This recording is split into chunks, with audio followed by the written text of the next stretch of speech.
ओम श्री गणेशाय नमः। जय श्री कृष्ण। आज हामी सुरु गर्दैछौँ सम्पूर्ण श्रीमद् भगवत गीताको सार सरल नेपाली भाषामा।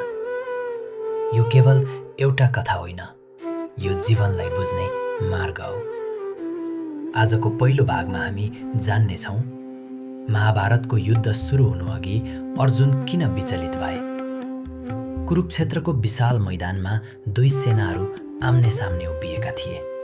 एकातिर पाण्डव, अर्कोतिर कौरव। शङ्ख बजिसकेको थियो। युद्ध सुरु हुन केही क्षण मात्र बाँकी थियो। त्यसबेला अर्जुनले श्रीकृष्णलाई भने, हे माधव, मेरो रथलाई दुवै सेनाको बीचमा लगिदिनुहोस्। म हेर्न चाहन्छु मसँग युद्ध गर्न को आएका छन्। श्रीकृष्णले रथ बीचमा रोक्नुभयो।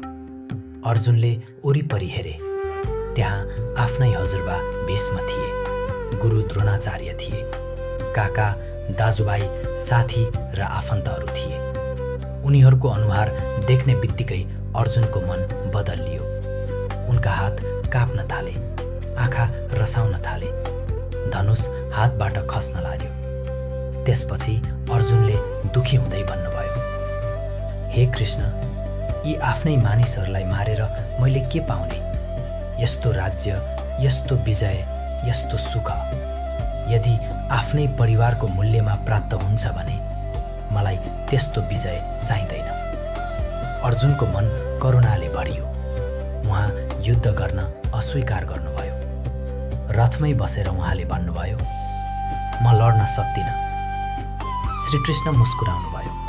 उहाँले अर्जुनलाई गाली गर्नु भएन। धैर्यपूर्वक उहाँले भन्नुभयो, हे अर्जुन, तिमी अहिले भावनाले निर्णय गरिरहेका छौ। जब मन भ्रममा पर्छ त्यसबेला सही र गलत छुट्याउन गाह्रो हुन्छ। यहीबाट श्रीमद् भगवत गीताको पहिलो शिक्षा सुरु हुन्छ। जीवनमा कहिलेकाहीँ हामी पनि अर्जुन जस्तै हुन्छौँ।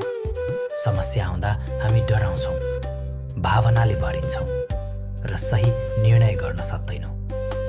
जीवनमा कठिन परिस्थिति आउनु कमजोरी होइन, तर कठिन समयमा सही ज्ञान खोज्नु नै बुद्धिमानी हो। यदि यहाँसम्मको श्रीमद् भगवत गीताको ज्ञानले तपाईँको मनलाई स्पर्श गरेको छ भने भगवान श्रीकृष्णप्रतिको आफ्नो श्रद्धा व्यक्त गर्न यो भिडियोलाई लाइक गर्नुहोस् र सम्पूर्ण गीता सारका आगामी सबै भागहरू हेर्न हाम्रो च्यानललाई सब्स्क्राइब गर्न नबिर्सनुहोस्। अब श्रीकृष्णले अर्जुनलाई दिनुभएको अर्को अमूल्य शिक्षा सुनौ। डरले होइन, ज्ञानले निर्णय गर। भावनालाई सम्मान गर, तर त्यसको दास नबन। जब मन शान्त हुन्छ त्यही बेला सत्य स्पष्ट देखिन्छ।